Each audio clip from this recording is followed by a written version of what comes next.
So hi guys, this is lecture number 7 part 1 ऐसे 250।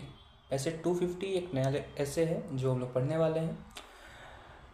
ऐसे 250 पढ़ने से पहले हम लोग तो क्या पढ़े हैं, हम लोग ऐसे 200 overall objective of auditor, SA 210 agreeing to terms of audit, SA 220 quality control for audit. मतलब पहले तो हम ऑडिटर क्यों बने हैं, क्योंकि हमको रीजनल अश्योरेंस ऑब्टेन करना है, क्योंकि स्टेक होल्डर्स को देने हैं। करेक्ट।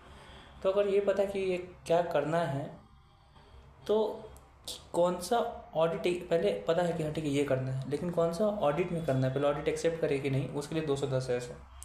वो ऑडिट एक्सेप्ट कर दिए हैं तो ऑडिट को का क्वालिटी कंट्रोल करने के लिए दूसरा ऐसे 220। अब जो हम लोग ऐसे पढ़ने वाले हैं वो ऐसे है 250। What is SA 250? Consideration of laws and regulations during audit of financial statement. जब हम लोग फाइनेंशियल स्टेटमेंट का ऑडिट कर रहे हैं, एफएस ऑडिट कर रहे हैं हम लोग, तब जो rules and regulation, laws and regulation जो हैं उसको कंसिडर करना होगा। कौन से laws and regulation? Laws and regulation जो कोई एंटिटी पे एप्लीकेबल है। लाइक फॉर एग्जांपल अगर कोई फैक्ट्री है तो फैक्ट्री पे फैक्ट्रीज एक्ट एप्लीकेबल है, तो आपको वो वाला लॉ को कंसिडर करना होगा जब आप ऑडिट कर रहे हैं। ओके, तो चलिए स्टार्ट करते हैं। Who has the responsibility to ensure that entity complies with laws and regulations, L&R। अब से लॉज एंड रेगुलेशन ना बोल के बोलेंगे L&R, ठीक है। तो रिस्पॉन्सिबिलिटी किसका होता है कि कोई भी एंटिटी, कोई भी कंपनी लॉज और रेगुलेशन को फॉलो करे। ऑडिटर का या मैनेजमेंट का? मैनेजमेंट TCWG का ना, कि हमारा कंपनी है भाई, अगर मेरा कंपनी तो मेरा रिस्पॉन्सिबिलिटी है कि हम सारे लॉ एंड रेगुलेशन आदि कर रहे हैं, कंप्लाई कर रहे हैं। ऑडिटर का काम है कि चेक करेगा कि हम कर रहे हैं कि नहीं, लेकिन मेरा तो मेन रिस्पॉन्सिबिलिटी, हाँ भाई हम कर रहे हैं। Okay, what are the policy and procedure that the entity implements for prevention or detection of non-compliance with L&R? तो भाई मान लिया कि मैनेजमेंट, मेरा कंपनी है तो मेरा रिस्पॉन्सिबिलिटी है कि हम लॉज एंड रेगुलेशन को कंप्लाई करें। तो हम कैसे इंश्योर करें कि as a company, as an entity, I comply with every law and regulation and हाँ यही चीज़। तो उसके लिए एक पॉलिसी प्रोसीजर बना दो, पॉलिसी एंड प्रोसीजर बनाओ कि हम ये इंश्योर करें कि हम non compliance with laws and regulation को प्रिवेंट कर पाए और डिटेक्ट कर पाए। तो अगर नॉन कंप्लायंस, एक तो पहला चीज़ नॉन कंप्लायंस हम करें नहीं, प्रिवेंट कर पाए, या फिर अगर नॉन कंप्लायंस हो गया तो डिटेक्ट भी कर पाए, तभी तो हम सही कर पाएंगे कि कम से कम पेनल्टी लगे मेरे ऊपर। तो एज एन एंटिटी हम क्या पॉलिसी एंड प्रोसीजर बनाए कि भाई कोई भी नॉन कंप्लायंस को हम या तो प्रिवेंट कर पाएँ या डिटेक्ट कर पाए। तो वो लिखा हुआ है, ये एंटिटी पर्सपेक्टिव से, अभी तक ऑडिटर पर्सपेक्टिव शुरू नहीं हुआ है, ठीक है। तो एज एन एंटिटी हम कैसे ये कौन सा पॉलिसी एंड प्रोसीजर क्या बनाए हम? बहुत ईजी है भाई। सबसे पहले तो ये देखो कि तुम्हारे पहला पॉइंट, सबसे पहले तो ये सोचो कि तुम्हारे कंपनी के ऊपर कौन कौन से लॉ एप्लीकेबल है, ठीक है। समझ में आ गया तुमको?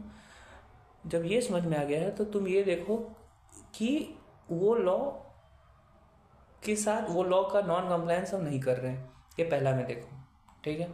ऑपरेटिंग प्रोसीजर ऐसा बना दो अपने, जो आपको तुम्हारा जो ऑपरेशन है डेली का, उसका ऐसा प्रोसीजर होना चाहिए, जो ऑपरेशन करने का जो तरीका होना चाहिए कि नॉन कंप्लायंस ना हो वो। दूसरा, तुम ऑपरेशन प्रोसीजर को बनाने के लिए क्या करोगे कि हाँ भाई प्रोसीजर ऐसे ही होना चाहिए, ऑपरेशन डेली ऐसे ही होना चाहिए, उसके लिए इंटरनल कंट्रोल लगा दो, ठीक है। लग गया, जब इंटरनल कंट्रोल लग गया है तब उस इंटरनल कंट्रोल को बताओ, समझाओ उसको कि भाई तुम्हारे पास, चलो इसको थोड़ा सा स्किप करते हैं, फिर से स्टार्ट करते हैं, ठीक है, सॉरी। तो as an company how will you ensure कि पॉलिसी एंड प्रोसीजर ऐसा बन जाए कि हम नॉन कंप्लायंस का प्रिवेंशन या डिटेक्शन कर पाए। पहला पॉइंट कि मॉनिटर करो जो जो लॉज एंड रेगुलेशन एप्लीकेबल है तुम्हारे कंपनी पे, ठीक है। और तुम ये इंश्योर करो कि तुम्हारा जो ऑपरेशन प्रोसीजर बनाया हुआ है, जो डिज़ाइन किया हुआ है, वो मीट करता है लीगल रिक्वायरमेंट को। लाइक फॉर एग्जाम्पल, तुम पहले सोचो कि जैसे फैक्ट्री है तुम्हारा, तो फैक्ट्रीज एक्ट को पहले अंडरस्टैंड करो। फर्स्ट आइडेंटिफाई अंडरस्टैंड कि व्हाट लॉ इज़ एप्लीकेबल। उसके बाद तुम ये सोचो कि तुम्हारा ऑपरेशन प्रोसीजर तुम डिफाइन किए हुए हो, डिज़ाइन किए हुए हो, तो अपने बिजनेस में वो ऐसा होना चाहिए कि वो लॉ एंड रेगुलेशन को आइडेंटिफाई कर पाए, या तो खुद आइडेंटिफाई करो या ऑपरेशन प्रोसीजर जो बनाए हो वो उसको आइडेंटिफाई कर पाए, ठीक है। ऑपरेशन प्रोसीजर क्या होता है? Internal control. तो कंपनी में, दूसरा पॉइंट, तो कंपनी में इंटरनल कंट्रोल तुमको बनाना होगा, ठीक है। इंटरनल कंट्रोल जब बन गया है तो इंटरनल कंट्रोल ऐसा होना चाहिए उसमें code of conduct, rules and regulation लिख दो, जैसे जो कंट्रोल डिस्क्रिप्शन है वो होता है। इंटरनल कंट्रोल सिर्फ बना दिए कि हाँ PO अप्रूवल होगा, ये कंट्रोल है, लेकिन उसका डिस्क्रिप्शन कि कैसे अप्रूव करेगा, कौन अप्रूव करेगा, वो कोड ऑफ कंडक्ट में लिखो, ठीक है। चौथा, जब इंटरनल कंट्रोल बना दिए हो और कोड ऑफ कंडक्ट उसका रूल्स रेगुलेशन का कंट्रोल डिस्क्रिप्शन लिख दिए हो, तो जो एम्प्लॉयज़ है उसको बताओ कि मैंने इंटरनल कंट्रोल बनाए हैं और तुम वो कंट्रोल हो, तो तुमको ये करना चाहिए, ठीक है, ठीक है। पांचवा, एक बार जब तुम्हारा कंट्रोल बन गया है तो IFC टेस्टिंग कराओ उसका कि हाँ भाई कंट्रोल मेरा प्रॉपरली काम कर रहा है कि नहीं, उसमें कोई इशू नहीं होना चाहिए, ठीक है। अगर IFC टेस्टिंग कर रहे थे, तुमको कुछ गलती मिला, तो तुम अपने लीगल एडवाइजर के पास जाओ, क्योंकि तुम तो कंपनी हो ना, तुम कंपनी का in house internal audit team था, वो नॉन कंप्लायंस ढूंढा है, तो नॉन कंप्लायंस ढूंढा है तो एडवाइजर के पास जाओ, लीगल एडवाइजर के पास, कि सर इस नॉन कंप्लायंस को हम कैसे ठीक करें, जो या तो प्रिवेंट हम कर पाएँ या डिटेक्ट कर पाएँ, ठीक है। उसके बाद तुमको क्या करना है, एक बार जब तुम अपने लॉयर के पास चले गए हो, तो फिर तुम क्या करोगे कि मतलब करोगे नहीं, ये तो पहले ही पॉइंट होना चाहिए, टोटल 7 पॉइंट है, तो एक पहला ई पॉइंट है ना, पहला ही दूसरा पॉइंट होना चाहिए था, हमको लगता है, नहीं पहला ही पॉइंट होना चाहिए कि maintain register of laws and regulation which is applicable to the entity and record the complaints. तो बता रहे हैं क्या, तो पहला पॉइंट हम शुरू करते हैं इससे पहले, तो पहले नहीं दूसरा पॉइंट होना चाहिए, पहले तो understand and monitor the legal requirement which is applicable to the company and the operational procedure which is designed are meeting the legal requirements, ठीक है। पहला या तो पहले समझ लो कि तुम्हारा लॉ एंड रेगुलेशन क्या एप्लीकेबल होने वाला है, और ऑपरेशन प्रोसीजर जो डिज़ाइन किया वो क्या, वो तुमको मीट करा है तुम्हारा लॉज एंड रेगुलेशन। ये दूसरा पॉइंट होना चाहिए, जो ये पॉइंट था ये वाला, सातवां का ये वाला, कि maintain a register of laws and regulation applicable to the company and the record of complaints which is receive against the company, ठीक ठीक। अब आते हैं दूसरा पॉइंट, यहाँ से तीसरा पॉइंट एक्चुअल में, लेकिन इस पॉइंट की हिसाब से दूसरा पॉइंट क्या था कि हम ऑपरेशन प्रोसीजर का बात की, तो ऑपरेशन प्रोसीजर कहाँ होता है, इंटरनल कंट्रोल में। तो पहले सेटअप करो इंटरनल कंट्रोल्स, ठीक है, ठीक है। इंटरनल कंट्रोल सेटअप करने के बाद क्या करना है तुमको करना है कोड ऑफ कंडक्ट, उसमें इंटरनल कंट्रोल का डिस्क्रिप्शन में लिखना है, ठीक है, ठीक है। फिर उसके बाद एम्प्लॉय को बताना है कि ये है कोड ऑफ कंडक्ट, यही डिस्क्रिप्शन है और यही इंटरनल कंट्रोल है, तो तुमको ऐसे करना है। एम्प्लॉय को जब बता दिए हो तो अब चेक करो कि एम्प्लॉय को तो बता दिए हो, क्या एम्प्लॉय ऐसे कर रहा है, तुम मॉनिटर कर रहे हो, तुम्हारा कंप्लायंस मॉनिटर कर रहा है तुम कंट्रोल्स का, ठीक है। गलती तुमको मिला, अगर नॉन कंप्लायंस मिला तो लीगल एडवाइजर के पास जाओ, 6 पॉइंट मिला के हो गया 7 पॉइंट। तो स्टार्टिंग का जो 2-3 पॉइंट है कि ऑपरेशन प्रोसीजर जो डिज़ाइन किया हुआ वो मीट कर रहा है कि नहीं, operation procedure internal control define करना होगा तुमको, इंटरनल कंट्रोल डिफाइन करने के लिए कोड ऑफ कंडक्ट लिखना होगा। तो ये तीनों एक ही चीज़ का बात लिखा हुआ है, लेकिन अलग अलग पॉइंट में। तो कैसे लिखा हुआ बता देते हैं। पहला point, monitor legal requirements and ensure that operation procedures are designed to meet the legal requirement, ठीक है। दूसरा, instituting and operating appropriate system of internal control, internal control तुम बनाओ, ठीक है। इंस्टीट्यूट करना है और उसको इंश्योर करना है कि वो एप्रोप्रिएट इंटरनल कंट्रोल करना है, ठीक है। फिर डेवलप करना है, पब्लिसाइज करना है और फॉलो करना है कोड ऑफ कंडक्ट, ठीक है। उसके बाद इंश्योर करना है कि employees are trained and understands the code of conduct, ठीक है। मॉनिटर करना है कि क्या कोड ऑफ कंडक्ट पॉलिसी हो रहा है कि नहीं कंप्लाई, अगर नहीं कंप्लाई हो रहा है तो लीगल एडवाइजर के पास जाओ, रजिस्टर ऑफ लॉज एप्लीकेबल और कंप्लेंट्स। ये कौन करता है 7 पॉइंट, ये एंटिटी का काम है, ये ऑडिटर का काम नहीं है, अभी तक एंटिटी का ही बात हो रहा है, ठीक है, ठीक है। तो क्वेश्चन अगर तुमसे पूछ रहा है कि if you are a CFO of a company, like हमारे क्वेश्चन में था मिस्टर जेड करके शायद था, तो वो CFO बन जाते हैं कंपनी के, तो वो ऐसा क्या करे कि laws and regulation company comply करे, कोई नॉन कंप्लायंस ना हो, तो उसका आंसर ये होगा, ठीक है, ठीक। क्वेश्चन 1 और क्वेश्चन 2 है, तुम देख लेना, आंसर आ जाएगा। फिर आता है कि ये तो मैनेजमेंट का रिस्पॉन्सिबिलिटी था, लेकिन हम लोग तो ऐसे 250 पढ़ रहे हैं, मतलब स्टैंडर्ड्स ऑन ऑडिटिंग है। तो अब ऑडिटर के पर्सपेक्टिव से देखते हैं, तो what is the auditor responsibility in regards to SA 250, that is consideration of law and regulation while audit of financial statement. पहला, to obtain the reasonable assurance that FS are free from material misstatement due to fraud error, SA 200। तो इसमें क्या था, auditor considers the applicable L&R law and regulation का framework of the entity, auditor को consider करना होगा जो law and regulation का जो फ्रेमवर्क है फॉर द एंटिटी उसको। ये सब तुम्हारा रिस्पॉन्सिबिलिटी है। तो ऑडिटर का तो मेन रिस्पॉन्सिबिलिटी यही था, जिसमें खास क्या बता दिया तुम्हें ऐसे 250 को लेके, नॉर्मल सा चीज़ है भाई। जब हम लोग ऐसे 200 बोला था कि हमको रीजनल एश्योरेंस ऑब्टेन करना है कि जो हमारा एंटिटी हो free from material misstatement due to fraud और एरर, नॉन कंप्लायंस एरर की वजह से भी हो सकता है, फ्रॉड की वजह से भी हो सकता है। जैसे कि फैक्ट्रीज एक्ट में फ्रॉड हो सकता है, कि हम वेजेस टाइम पे नहीं दे रहे जानबूझ के, वो पैसा हम घर ले जा रहे हैं, तो non compliance of factories act है और लेबर लॉ है। Correct correct. तो मेन हमारा तो वही ऑब्जेक्टिव था, तो वही चीज़ लिखा हुआ है, ठीक है। लेकिन पहला अब एक पॉइंट आएगा कि ऐसा कभी हो सकता है क्या कि ऑडिटर अपना काम नहीं कर पाए ठीक से, मतलब इस केस में ऑडिटर नॉन कंप्लायंस ढूंढ ही नहीं पाए, ऐसा हो सकता है क्या? हाँ एकदम हो सकता है भाई, ऑडिटर है, भगवान तो नहीं है। ऐसा क्यों बोल रहे हो? क्योंकि एक टॉपिक हम लोग फंडामेंटल में पढ़े थे, inherent limitation of audit, that is ILA, कि हम चाहे चाहे कुछ भी कर लें, हम गारंटी नहीं दे सकते हैं कि हम कोई गलती नहीं करेंगे। क्या लोग स्टेटमेंट क्या होता है इंग्लिश में, owing to ILA that is inherent limitation of audit there is unavoidable risk that some material misstatement may not be detected even though audit is done as per SA. Correct correct. तो SA 250 में ईला की वजह से हम से क्या गलती होगा? गलती मतलब हम नॉन कंप्लायंस ढूंढ नहीं पाएंगे।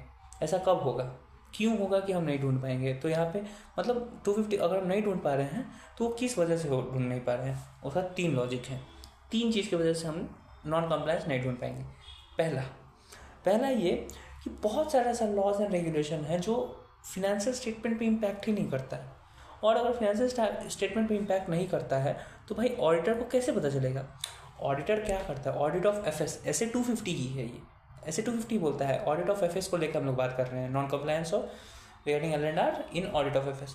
तो जब कोई भी आइटम इम्पैक्ट ही नहीं हो रहा है उस लॉ की वजह से, उस रेगुलेशन की वजह से, हमको पता नहीं चलेगा। अगर कोई सेल्स आया है, अगर कोई पेनाल्टी आया है तो हमको पता चलेगा पेनाल्टी किस वजह से हुआ, तब हम इम्पैक्ट ढूंढेंगे उसको।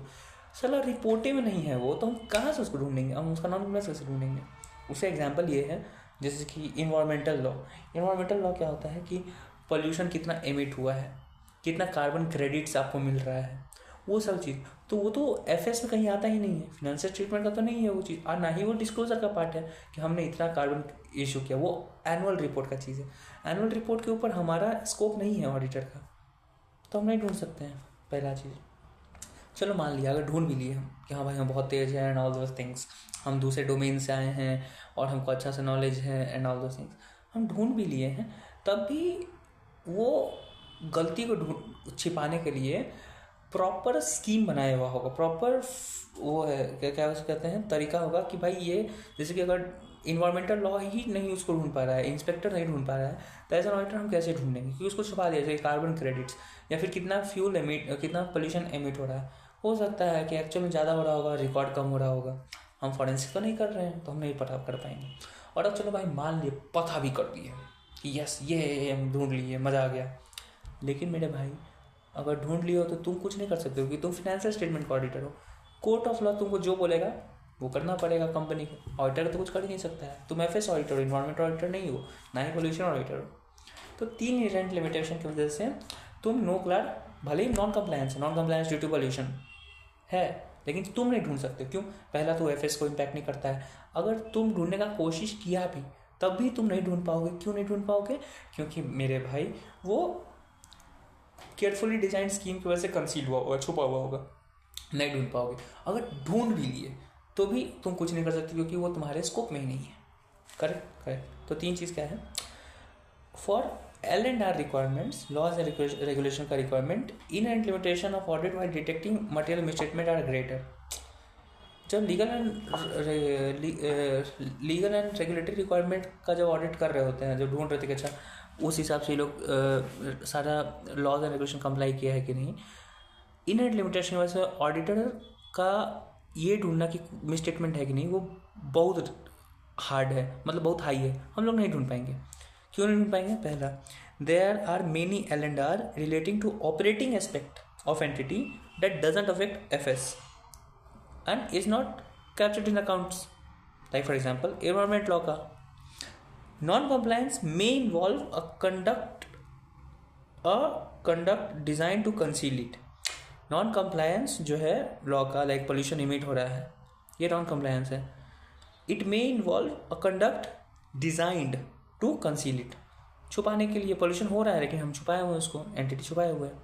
अगर तुम ढूंढ भी लिए, अभी तो तुम ढूंढने का कोशिश कर रहा था लेकिन नहीं ढूंढ पाया, क्यों? क्योंकि छुपाया हुआ है। अगर ढूंढ भी लिए whether an act is non compliance it's decided by court of law. वो नॉन कंप्लायंस है कि नहीं है, कोर्ट ऑफ लॉ करेगा। तुम चिल्लाते रह जाओगे pollution as per this standard, as per this act हम कहीं पढ़े हैं, all those things doesn't matter.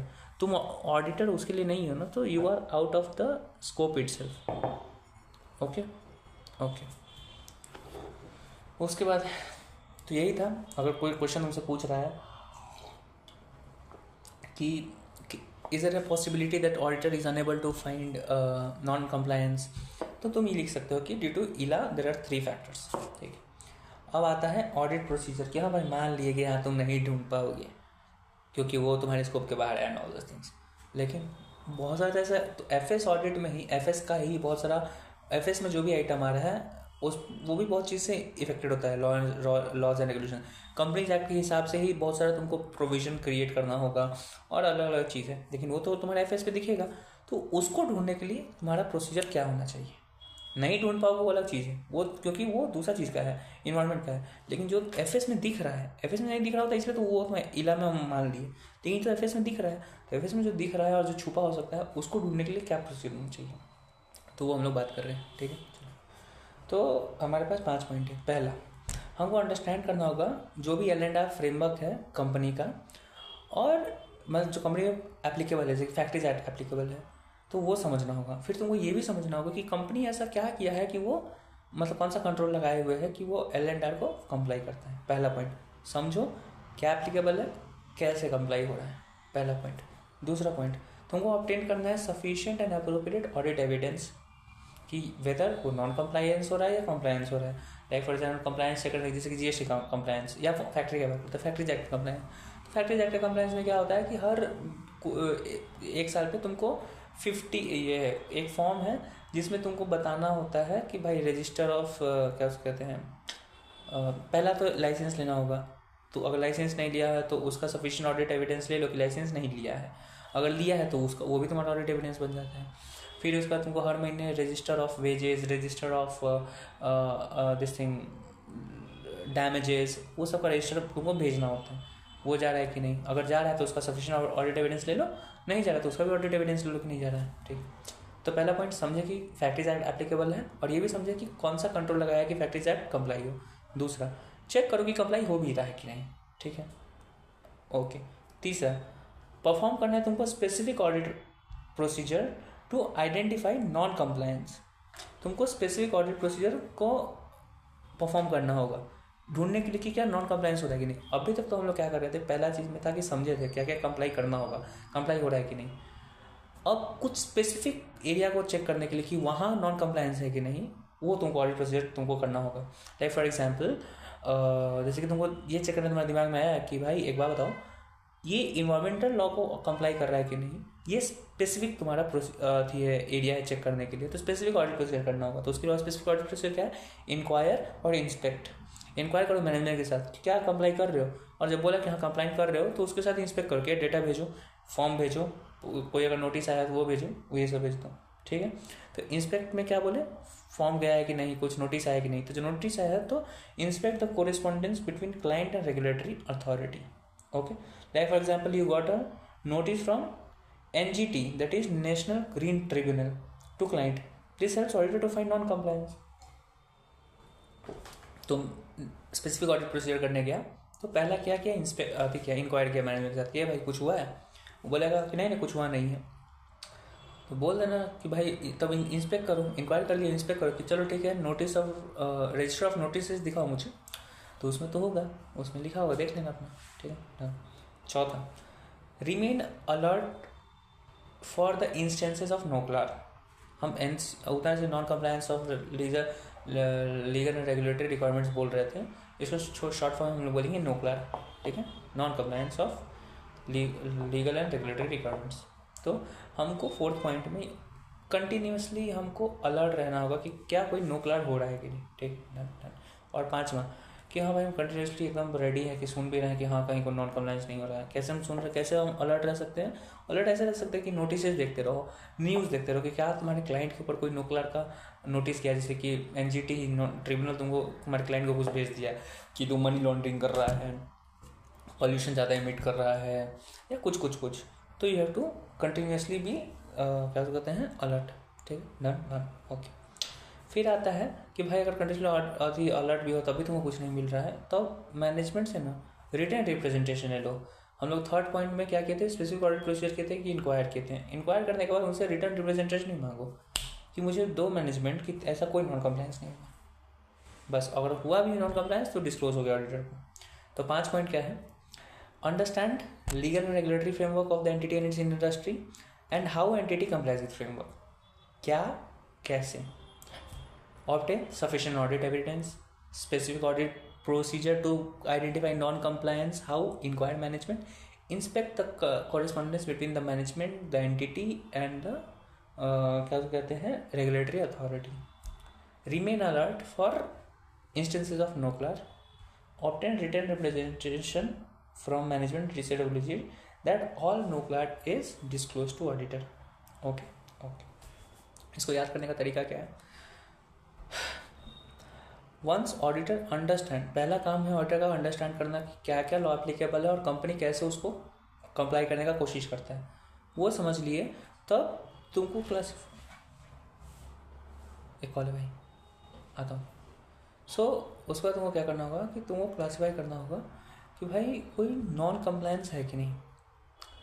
I am sorry to interrupt, मेरा दिमाग उतर गया। पहला काम करना है तुमको कि you have to understand what laws are applicable to the entity and how entity is trying to comply with them। पहला पॉइंट, जब ये समझ ली हो तो क्लासीफाई करो लॉज को, कौन से लॉज को जो अभी तुम अंडरस्टैंड किए थे कि हाँ ये लॉ एप्लीकेबल है, तो उस लॉ को क्लासीफाई करो दो कैटेगरी में, डायरेक्ट लॉस और एक इनडायरेक्ट लॉस।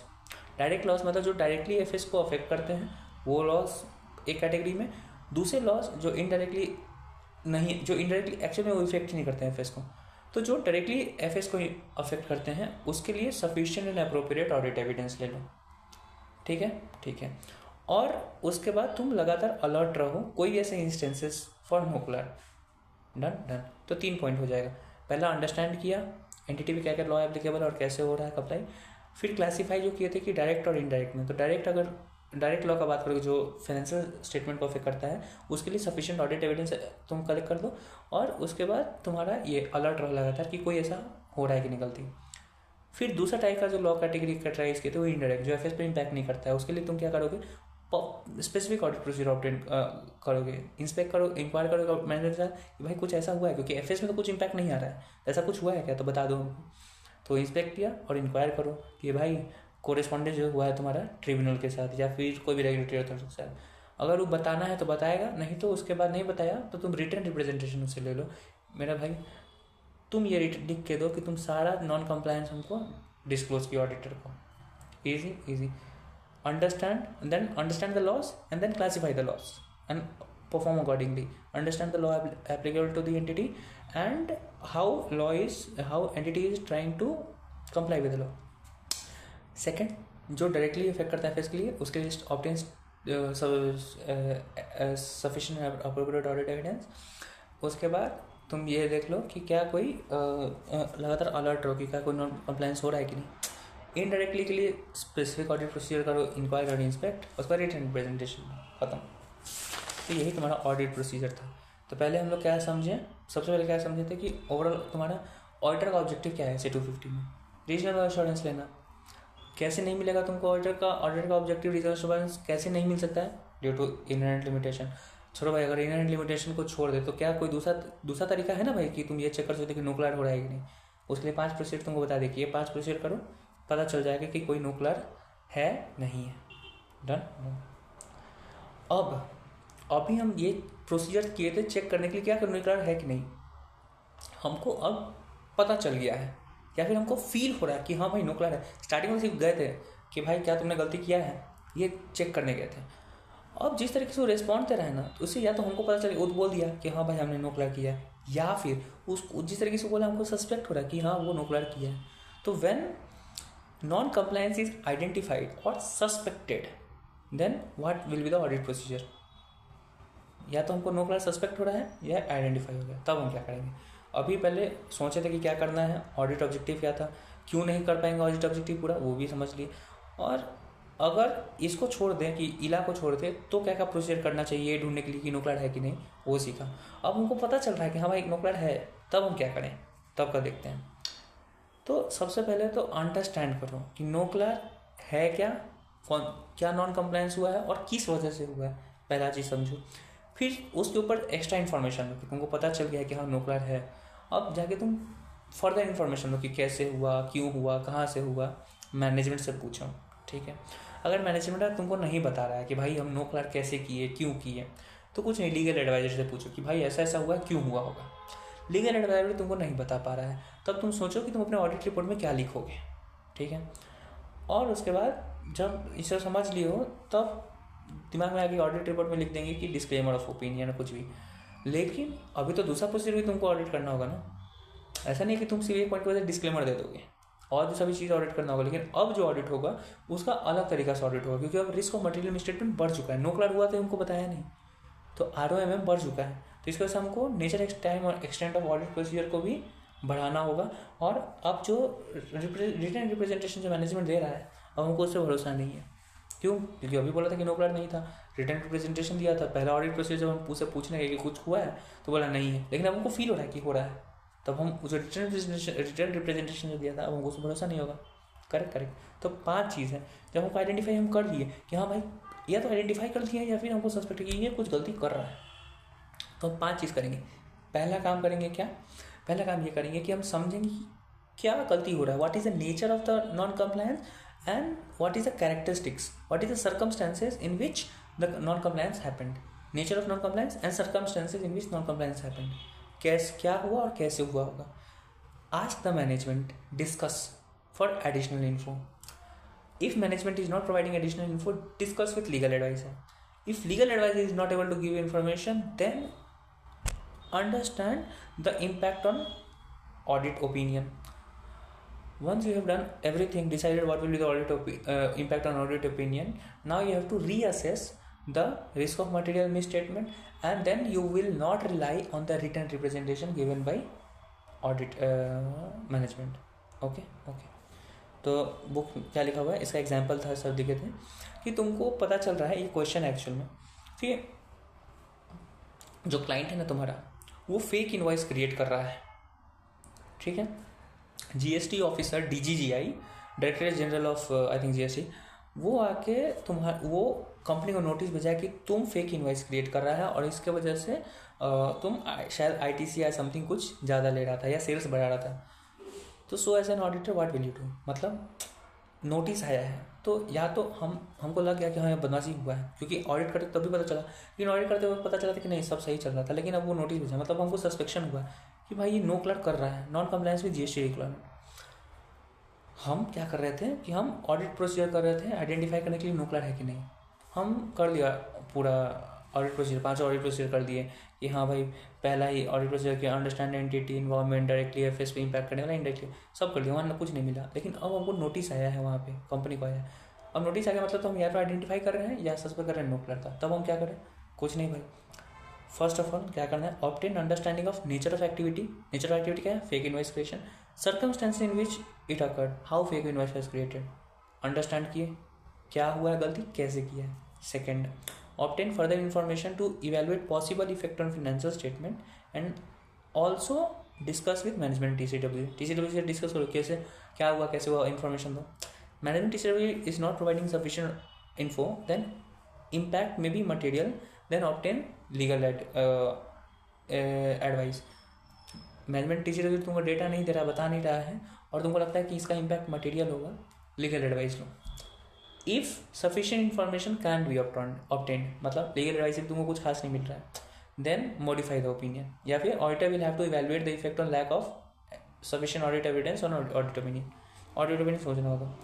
लास्ट में evaluate the effect of NOCLAR on the other aspect of audit, that is risk assessment, reliability of written representation. Easy. तो अभी तक हम लोग क्या क्या पढ़े, पहला हमारा ऑडिटर का ऑब्जेक्टिव क्या है, हम ऑब्जेक्टिव कैसे पूरा नहीं कर पाएंगे, कैसे ढूंढे कि नो क्लर्क हुआ है कि नहीं, ढूंढ लिए नो क्लर्क हो गया तो अब क्या क्या करें, 4 चीज़। इसके ऊपर है तुम्हारा क्वेश्चन 3 और क्वेश्चन 4, जाके देख लेना। क्वेश्चन 4 वही तुम्हारा इंश्योरेंस वाला है, जो फेक इनवॉइस क्रिएट हुआ है। नेक्स्ट लेक्चर 7 पार्ट 2 अब इसके बाद।